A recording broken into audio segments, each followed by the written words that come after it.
Christian Horner has always treated Daniel Ricciardo as his long-lost son ever since the Australian driver sat in a Red Bull racing car.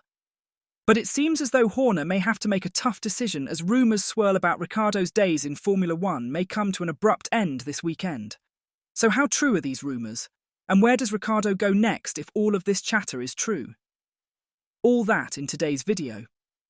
Daniel Ricciardo has been an integral part of the Red Bull family throughout his illustrious career. Currently driving for their junior team, Visa Cash App RB, the 35-year-old has an impressive record boasting 8 Grand Prix victories. Among these, his unforgettable triumph on the iconic streets of Monaco stands out as one of Red Bull's finest moments and a personal career highlight for Ricciardo. However, 2024 has presented a different challenge for Ricciardo. Far from the top spot on the podium, his contract with RB is set to expire at the end of the season, raising the possibility of a farewell to the sport. Frequently outperformed by his teammate Yuki Tsunoda, Ricciardo's place in the junior team has been questioned by many in the paddock, including Red Bull advisor Helmut Marko. Despite being considered as a potential mid-season replacement for the underperforming Sergio Perez, Ricciardo's chances of a promotion back to Red Bull's main F1 team seem to be dwindling. Reports suggest that a significant decision regarding his future with Visa Cash App RB is imminent. Reflecting on Ricciardo's glory years, Christian Horner shared insights with Sky Sports, revealing that Ricciardo's time as Sebastian Vettel's teammate at Red Bull brought unexpected challenges. Drawing a parallel with fellow Australian driver Oscar Piastri's recent success with McLaren, despite Lando Norris being their top driver, Horner highlighted the complexities and surprises that come with team dynamics in Formula One. It was like when Daniel Ricciardo came to us in 2014, the Red Bull team boss explained. He was clearly meant to be the number 2 to Sebastian Vettel, and he won 3 races that year to Sebastian's none. Sometimes it causes you a headache like that. Word around the paddock is that Liam Lawson is expected to replace Daniel in the coming 4-week break before the United States Grand Prix this month. We have an idea, but we have to wait until Singapore, Red Bull Supremo Helmut Marko told Viaplay. It is still September, but from Singapore we will have a precise idea. It will be quite clear as to what will happen with the second seat. All these rumours were fueled by Lawson's contract details that guarantees him a minimum amount of races this season, which many believe is to be 5 or 6.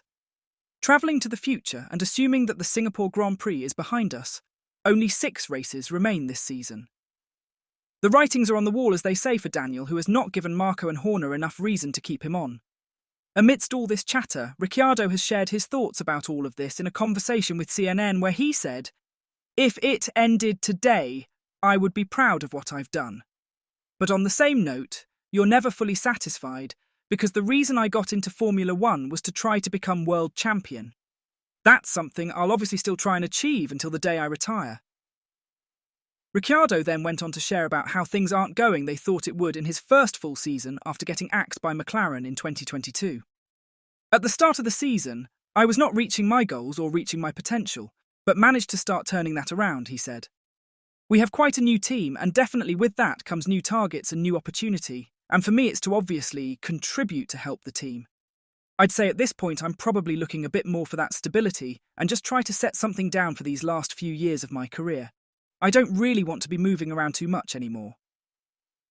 To compound on his problems, the Formula One grid for the 2025 season is rapidly filling up, leaving only 2 seats unclaimed, the second spot at VCARB and the second seat at Audi. The buzz in the paddock suggests that Liam Lawson is set to join Yuki Tsunoda, which would narrow Ricciardo's options even further. This scenario leaves Ricciardo with a singular hope for the next season, securing a spot at Audi alongside Nico Hülkenberg. The clock is ticking, and the pressure is on for Ricciardo to find his place on the grid. While rumours still surround Red Bull's Sergio Perez and his struggles, Ricciardo did himself no favours of replacing him at the Azerbaijan Grand Prix. Last weekend in Baku, Sergio Perez was on the brink of securing a podium finish before a dramatic collision with Carlos Sainz's Ferrari dashed his hopes. This incident has left Red Bull with a significant decision to make. Should they renew Ricciardo's contract, promote him back to the main team to replace the underperforming Sergio Perez, or potentially end his F1 career as the 2024 season wraps up? With the Singapore Grand Prix approaching this weekend, Red Bull is expected to announce their decision soon. Amidst this uncertainty, Ricciardo has openly discussed contemplating life beyond Formula One. exploring various career opportunities should he not secure a seat for the 2025 season. In a sit-down with the Daily Mail, Ricciardo admitted that there are a number of paths he could take should he be forced to retire from Formula One. "I'm good on wheels and actually ball sports. My hand-eye coordination I think is okay, but mountain biking would be something I'd be better at than surfing. I do love the outdoors. I love the more extreme sports, so getting to surf and mountain bike all in the same trip is my idea of an amazing trip and an amazing holiday." When considering if he could try his hand at such sports on a professional level, Ricciardo admitted, "I'm not going to say I need to be professional at any of those sports, but if I could get to do those sports on the daily, then I'm going to live a very happy life." Ricciardo also shared that he's entertained the idea of one-day racing in NASCAR. "There's things I would like to try and experience. I don't know. Let's say on a competitive level, I grew up a fan of NASCAR. I'd like to drive a NASCAR. I'd love to drive around Daytona, for example." When asked about if he would consider jumping the pond and doing it competitively, Ricciardo said, "But would I like to compete? Yes and no. But I also know that it's not what I grew up doing, and I'll probably get smoked, so I don't know if I need that. I would love to experience it."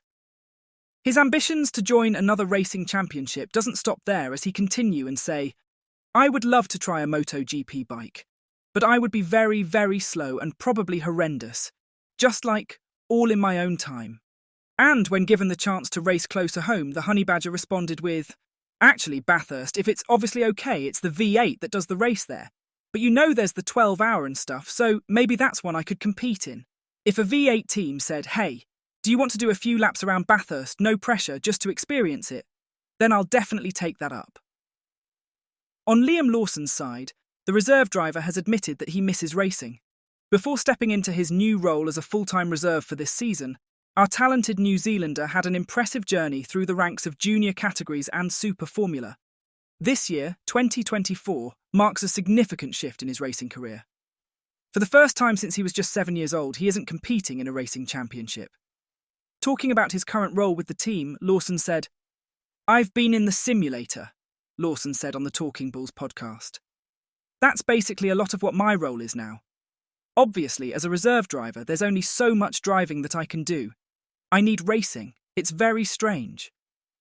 Lawson then added that coming to terms with his role got harder when he got a taste of the Formula One stage last season, when he had to replace Ricciardo, who had injured his hand during the Dutch Grand Prix weekend. So what do you think? Is it time for Daniel to call it quits and give the younger generation a chance? Let us know in the comments section below. And don't forget to subscribe while you're at it. Thanks for watching.